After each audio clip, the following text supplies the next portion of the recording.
Out here. So let me show you my hand again, right? Right, that's got arthritis, and that hand's been broke for around 3 years. It's never gonna heal. This ankle here, that dangles there, and I also need a hip replacement. Now, with all these injuries, I used to attend and train combat sports, and I used to roll and wrestle with people, and I'll be doing that again when I'm able to get my finances in order after my situation comes to an end and I get liberated. But until then, I'm going to be staying out of jiu-jitsu for a while. But I'm reminded of my time, like the way I was trained in wrestling and combat sports, particularly with jiu-jitsu, because the idea is that it's very difficult to actually injure someone starting out, so you can go more full steam ahead, is that you train, and for the first little bit, there's like a little bit of a hazing that people go through. And with Brazilian Jiu-Jitsu, because this isn't something that people are doing, like, because, you know, the people I train with are competing, a lot of them are going on to MMA, a lot of them are, I've trained with some world-class grapplers, like Alfred Campbell in Toowoomba is a world-class grappler. His career never was able to take off. In Australia, we didn't have the right talent in Queensland at the time for him to rise when he was properly competing. But the people I've trained with are legit killers. And when I moved to Canberra, I had these absolute pussies that I was training with. Like, you know, I might have a guillotine on one and they're just not used to having it tweak a little bit. Like, dude, we used to, when I was doing judo when I was a teenager, right? And this was in like not even an exceedingly hardcore club. We used to train until we almost vomited, right? We used to throw each other into the ground and like practice conditioning our hands. I used to be able to fall on concrete. We used to practice forward rolling on concrete, right? Like, these guys are pussies. And they come in and I train with them. And the thing that you realize when you're doing jiu-jitsu is against someone who has trained for a bit, who is skilled, is that they can just play with you like a ball of yarn, like a cat plays with a ball of yarn. And these guys, because they invested so much of their identity and their ideology into this fucking gym, right? And that I was killing them in training and then killing them out, and in their world, because there's this bullshit pecking order that they've come up with, I was succeeding outside of it as well. They got a little bit upset. They're cowards. They're pussies, right?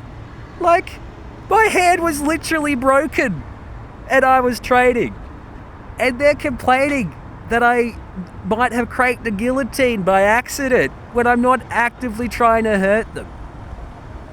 There's one gentleman there called Ted who's a legitimate combat sports athlete. I feel like I may have accidentally caused him trauma because I just went like 90% on him for a round. I think these days, because he's a proper athlete, he might be able to do the same, to do that role in reverse now, but we wouldn't, because he knows that my hand's broken and my body parts are broken. But I was doing that to these guys with these systemic injuries, right? One of the things that I learned from training with Alfred is that, like, when you get fucked up, like, it's fine. You just don't complain about it unless it's going to cause, there's the potential for that injury to be aggravated in such a way that you become more damaged. But if it's just pain, you learn to suck it up, because that's just part of combat sports and martial arts. If you can't handle pain, you're doing the wrong craft, mate. And these fucking pussies, oh my God. Oh. How can you expect to be able to use that shit in anger, which is what I, like, remember that I deal with, like, that's my trade. I deal with violence, or have at least in the past. I'm hoping to find a different thing to do now because it wears down on you over time, right? How can you expect to do this in anger if you can't take a little bit of pain and suffering, right? Like, that's the point. You develop your capacity to handle pain and suffering, and eventually end up in if you're not a pussy and you spend some time developing that capacity, you get to a point where I am, where you're able to handle dealing with, being able to handle the responsibility of being a whistleblower and these things. I returned to my mate David McBride. Dude was going through the SAS, man. He washed out, but he was like that. He was legit, right? He was legit. He was a pig in mud in it. He wasn't some guy who was trying to force themselves into a mold that they don't fit, like Michael, right? You guys are pussies. There's no way around it. And instead of developing your own capacity to be able to do the art, you got angry at me for being able to just be better at something than you are. And instead of going, oh, okay, there's a development that people go through with this, right? And sometimes you need to go through a stage where you're kind of not great and you kind of get walked over a bit before you're able to get better. And that's jiu-jitsu, right? There's a thing, like, you go to the club, if you can't handle if you're not at a stage, because there's a point, because it doesn't feel good at the start, and it's okay to not feel good at the start when you're getting dominated, right? And but like, people need to describe, this is what it is, this is the craft, right? You need to develop this capacity, right? And over time you develop the capacity, and it's sort of like a selection. Now,